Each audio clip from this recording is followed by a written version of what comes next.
In the spring of 2023, a therapist named Dr. Michael Reynolds sat across from a 9-year-old boy named Jacob in a quiet consultation room in Munich, Germany.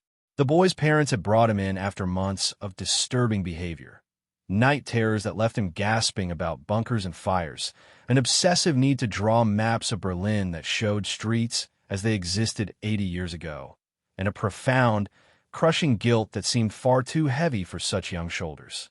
But what truly alarmed them was what Jacob said 3 weeks earlier during a family dinner when a documentary about World War II appeared on television. The boy had looked at footage of a particular figure and whispered, his voice breaking, "That's me, and I need to fix what I did. I need to make it right." Dr. Reynolds specialized in childhood trauma and unusual memory phenomena. He had encountered cases of children claiming past life memories before, but something about Jacob's case struck him as different. The boy didn't speak with the wonder or confusion typical of such claims. He spoke with the weary recognition of someone confronting an unbearable truth. In their first session, Jacob sat very still, his small hands folded in his lap, and told Dr. Reynolds that he remembered being Adolf Hitler. He said it without drama, without seeking attention, his eyes filled with a sorrow that seemed ancient. He begged, actually begged, for a chance to fix everything he had done. Dr. Reynolds recorded every session meticulously.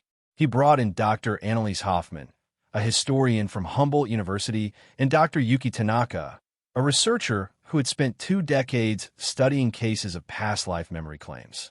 Together, they designed a careful protocol. They would neither encourage nor dismiss Jacob's claims. They would simply document, verify when possible, and try to understand what was happening to this child. Jacob's mother, Anna, a high school music teacher, had first noticed something unusual about her son when he was 6. He would become agitated in crowds, particularly if people raised their voices or made sharp gestures. He had nightmares that he couldn't articulate at first, just images of darkness and flames. But it was his reaction to visiting Berlin that truly frightened her. Jacob had insisted on going to specific locations, not tourist sites, but ordinary street corners. At one intersection in what had been the government quarter, he had stopped walking, his face drained of color, and said quietly that he remembered standing there and making a choice that destroyed millions of lives. In their sessions, Dr. Reynolds used a technique called free recall, allowing Jacob to speak without leading questions. The boy described architectural details of the Reich Chancellery, including the private bunker system. He drew floor plans from memory that, when compared with historical records and testimony from people who had been there, showed remarkable accuracy. He described the weight of a particular uniform, the smell of a specific type of cigarette that historical records confirmed had been preferred by Hitler, and the texture of papers on a desk in a private study. Dr. Hoffman was initially skeptical. She had spent her career studying the Nazi period and knew how much information about Hitler existed in public sources, documentaries, and books. A child could theoretically absorb details from media exposure. But as she questioned Jacob, she found herself unsettled. He described things that weren't in the standard historical record: the exact color of wallpaper in a private room, the specific wording of a conversation with a particular officer whose memoirs have been published only in limited academic editions, the taste of a birthday cake for 1938 that matched a description found only in recently declassified personal letters. More disturbing to Dr. Hoffman was the emotional quality of Jacob's memories. When he spoke about the war, he didn't glorify violence or power. He wept. He described the weight of decisions, the moment when he understood the full scale of what he had set in motion, and the crushing realization that he couldn't stop what he had begun. He talked about the faces of people he had sent to their deaths, and how those faces visited him every night in his dreams. Jacob's father, Thomas, a software engineer, approached the situation from a more analytical perspective. He documented everything his son said, created timelines, and cross-referenced claims with historical records.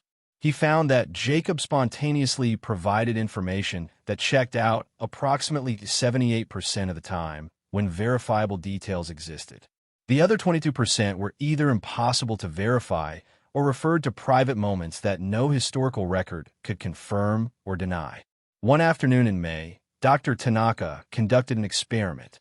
She showed Jacob a series of photographs, some genuine images from the 1930s and 1940s. Others carefully created forgeries using the same photographic techniques and styles. Jacob identified the authentic photographs with 100% accuracy. When shown a photo of a group of officers, he pointed to specific individuals and provided their names and roles, information that matched military records but wasn't commonly known. Dr. Tanaka had studied similar cases in Asia where children claimed memories of past lives. The strongest cases involved children who provided specific, verifiable details about people and places they had never encountered in their current lives. But Jacob's case presented unique challenges. Hitler's life was extensively documented.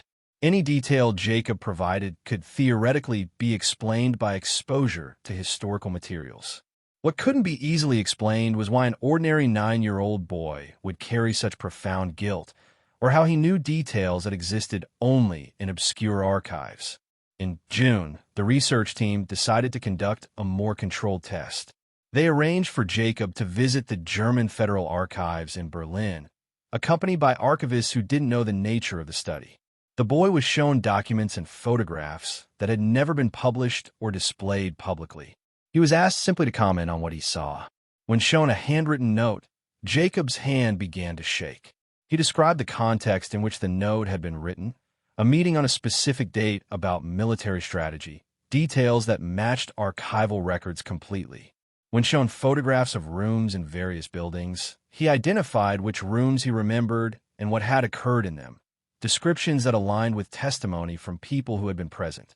The archivists, when later briefed on the study, were troubled by the accuracy of Jacob's statements. One archivist, Frau Keller, who had worked with these materials for 30 years, said that Jacob had described details about the layout and contents of a private office that she had only learned about after years of research cross-referencing multiple sources. But the most significant moment came in late June during a session when Dr. Reynolds asked Jacob why he wanted to fix everything. The boy looked directly at the therapist and said, with a clarity that seemed far beyond his years, that he had learned something important. He had learned that one person's hatred and fear, given power, could destroy the world. He had learned that every human being he had dehumanized was someone's child, someone's parent, someone with dreams and fears just like his own. He said he remembered the moment near the end when he finally understood what he had done, and that the understanding came too late. Jacob said he believed he had been given another chance, not to escape what he had done, but to spend this life trying to repair it. He wanted to dedicate himself to peace, to protecting people who were vulnerable, to standing against hatred in all its forms. He said he knew he couldn't undo the past, but he could choose differently now. He could choose love instead of fear, inclusion instead of division, compassion instead of cruelty. Dr. Reynolds found himself profoundly moved by the boy's sincerity. Whether Jacob truly carried memories of a past life or whether something else was occurring, perhaps an extraordinary form of empathy that allowed him to psychologically inhabit the perspective of historical figures. The result was the same. This child carried a moral burden and a determination to use it for good. Anna and Thomas struggled with how to help their son. They consulted with educators, therapists, and spiritual counselors from various traditions. Some suggested that Jacob's memories, if genuine, represented an opportunity for healing and transformation. Others worried about the psychological weight of such an identity on a developing child. They decided to support Jacob's emotional needs while neither encouraging nor discouraging his claims, allowing him to process his experiences in his own way. By autumn, Jacob had become involved in a youth peace organization. He spoke to other children about the importance of questioning authority, thinking critically, and standing up against bullying and hatred. He didn't tell his peers about his claimed past life memories. His parents had asked him to keep that private, but he spoke with a conviction that moved both children and adults who heard him. Teachers at his school noticed that he had an unusual ability to mediate conflicts between students, to help angry or hurt children see perspectives beyond their own pain. Dr. Tanaka published a carefully worded paper about the case in a journal focused on consciousness studies. She didn't make definitive claims about reincarnation or past life memory. Instead, she presented the evidence, the verifiable details Jacob had provided, the consistency of his accounts over time, and the profound psychological and moral transformation he was undergoing. She concluded that the case deserved serious study regardless of its ultimate explanation, because it raised important questions about consciousness, memory, identity, and the possibility of redemption. Dr. Hoffman, despite her initial skepticism, found herself changed by the investigation. She had spent decades studying the mechanisms of totalitarianism and the psychology of perpetrators. Jacob's case forced her to consider questions she had avoided. If consciousness could persist beyond a single lifetime, what did that mean for accountability? What did it mean for transformation?